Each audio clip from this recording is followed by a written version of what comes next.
Marami sa mga kababayan natin ang lubos na nagpapasalamat sa bundok ng Sierra Madre dahil sinangga nito ang lakas ng Super Typhoon Pepito. Bakit nga ba sinasabing tagabasag ng bagyo ang naturang kabundukan? Alamin natin sa ulat ni Rod Lagusan. Sa loob ng isang buwan, 6 na magkakasunod na bagyo ang tumama o nakaapekto sa bansa. Pinakahuli dito ay ang Super Typhoon Pepito, na unang naglandfall sa Catanduanes bago tumbukin ng Northern Luzon. Pero humina ito nang dumaan sa kabundukan ng Sierra Madre. Ayon sa Pag-asa, nakakatulong ang nasabing bulubundukin para mapahina ang bagyo, na malaking tulong lalo na sa Luzon na ilang beses na rin dinaanan ng bagyo. Ang Sierra Madre ang pinakamahabang mountain range sa bansa na may habang higit 540 kilometers mula sa lalawigan ng Cagayan hanggang Quezon Province.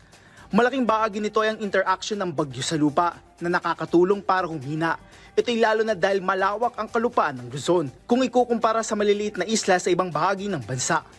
Nag-transfer po siya from sea to land. Ang nangyayari po, wala na pong fuel or energy na nakukuha ang bagyo dahil wala na nga pong moisture na, wala nang evaporation na nangyayari. So pag from sea to land, lumipat siya at medyo may kahabaan po yung areas na babagtasin niya po papunta ulit sa dagat, ay talaga pong hihina po ang bagyo.